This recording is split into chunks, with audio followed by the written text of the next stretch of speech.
right, associates, we're going to talk about more basic definitions. First, forbearance and deferment. Forbearance postpones your payment. And guess what? Deferment also postpones your payment. They're very, very similar in that sense. In fact, they're exactly the same in that sense. However, with forbearance, interest always accrues. With deferment, interest generally accrues. I'm going to talk about the differences a little bit. But I want you to keep in mind this, that forbearance should be used as a last resort. I'll even say deferment should generally be used as a pretty close to last resort, but forbearance always as a last resort.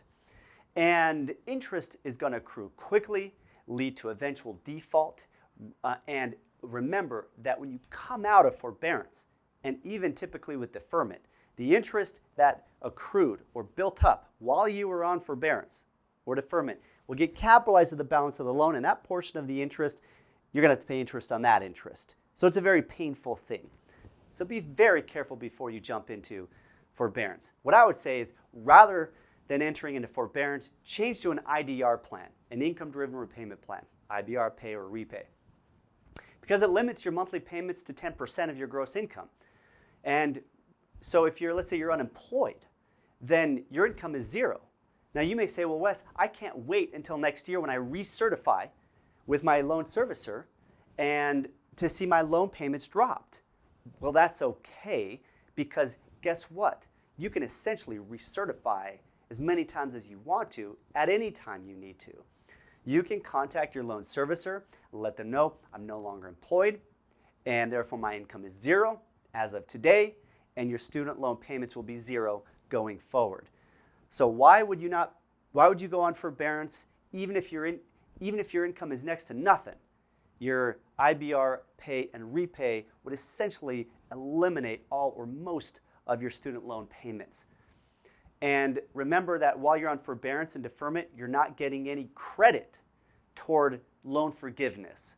So if your plan is PSLF 10 years, or the others 20 years, or pay 25 years, as you're on forbearance or deferment, the clock is not ticking on the forgiveness. Let's look at a few features for these: length, qualification, application process, and interest rate. For length, the deferment depends on the type of deferment you're going on. Sometimes it's a month or two, other times it can go up to 3 years. Forbearance, it's always no more than 12 months. Could be less, but not more. Now you may have a period of time where you go on forbearance, kick back in, and you pay, and then at some other point you go back on forbearance, but at any one point in time, it's not more than 12 months. How do you qualify for deferment? Well, number one is for deferment is you have to apply for whatever it is the cause of your need for deferment. And that might be that you are unemployed or enrolled in school at least half time. But even then, again, if you're unemployed, just stick on your IDR plan. For forbearance, a specific qualifying event usually is not even necessary. It can be a phone call. It's that easy. And the loan servicers, student loan servicers, they don't even question really. They'll just do it. This is why so many people have gone into forbearance or deferment, especially forbearance, because it is so easy. It's just one single application or even a phone call, because they think, oh, I don't need to pay my student loan payments, and I'll have it forgiven at some point in the future. Well, that's not what I'm going to tell you to do. I'm going to tell you to own this and understand the consequences or the implications for going on forbearance. It just keeps you in that student loan bondage for longer. So we want to avoid that. What's the application process? Well, for deferment, it depends on the form depends on the purpose for which you are going on deferment. And there's different forms which you can get from your student loan servicer. For forbearance is just the one form. And how is interest handled? Well, we address that. Interest accrues, except for if you have a subsidized Stafford loans for your undergraduate degree, then interest may not accrue for that, and the balance will stay the same. But for everything else, your unsubsidized loans, then your balance is going to go up. On forbearance, no matter what type of loan it is, interest is always going to accrue. And then when you come out of it, That interest that accrued gets added or capitalized to the balance of your loan, and now you're going to pay interest on that. For my prior module, went from one bucket, the accrued bucket, to now the capitalized bucket. A few other definitions. Number one, grace period. Grace period is that time after you graduate when you have to start making payments. Typically, that's about 6 months. And for your undergraduate degree, your Stafford, subsidized Stafford loans, the interest actually doesn't accrue, which is kind of nice. But your dental school loans, that interest does accrue. And at the point in time when you hit that 6-month grace period, it actually capitalizes, added to the balance of the loan. You're going to pay interest on that. But that's your grace period. Loan discharge is simply another way of saying your loan is now forgiven. You don't have to pay off the remaining balance of your loan. And you can have your loan discharged for different reasons. And there's certain causes of physical nature, so disabled or you die if it's a government loan. There are, depending on the loan, provisions around those loans being forgiven. If you're on PSLF after 10 years, or if you're on the other IDRs after 20 or 25 years, it could be forgiven. That's called loan discharge. And there's different tax effects on that too, which I'll talk about in another module. Very important. And then your student loan servicers. That definition is simply those companies that the United States government has decided to outsource to or to hire to administer the repayment of your student loans. Now, these are the people that you interface with when you need to recertify or make adjustments or go on deferment. This is who you're going to interact with. Let's talk a little bit more about those student loan servicers. Remember that these are not banks. This isn't Wells Fargo. This isn't Bank of America. These are companies that are just administering a process of mechanics, sort of back office function. And there's 4 big ones: Navient, Nelnet, Fed Loan Servicing, and Great Lakes. And you've probably heard of these, and maybe you have loans with a few of these. You can have loans serviced from different loan servicers.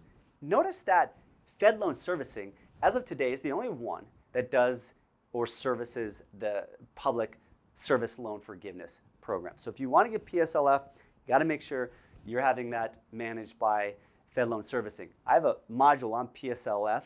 If you're planning on getting PSLF, or that's what you want, critical to listen to that. The statistics of success are unbelievably low, and you should know why. So stay tuned for that important module. Now, beyond these big 4, which do about 80% of student loan servicing, not just dental, all student loan servicing, the other 5, so there's 9 total, are Mohila, Cornerstone, Higher Education Services Corp., and Granite State and OSLA. Now, if you got a loan from your local university, then they might be administering that loan. They might be servicing that loan.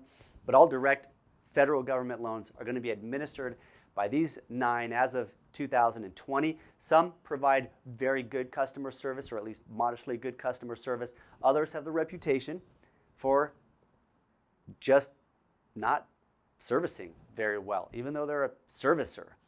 And you're going to interact with them, and I want you to remember this one important thing about your student loan servicer. They're not there to give you advice. They're there to process a request. And a lot of times, their advice will be what will make their processing request the easiest. You always decide outside of them what's in your best interest, and you go to them to make any changes. And believe me, the person you talk to, generally speaking, is not going to know the complexities of the different student loan programs, what causes capitalized interest, what you should do in your specific context. They're just not. So don't go to them for that. So it's really important to understand what the student loan servicers do when you go to them, etc. Even though, for example, they'll let you go on forbearance right away, that doesn't mean you should go on forbearance just because your student loan servicer allows that. In fact, that one thing is the reason why only around 50% of our student loan in our country are actually being paid. And I think that statistics are going to continue to get worse, is a lot of people have gone on forbearance and deferment because it's so easy to do so. Well, if you're a client of Practice CFO, we want you to get out of student debt. We want you to succeed. So understanding these is very important. Stay tuned. We got a lot more coming your way.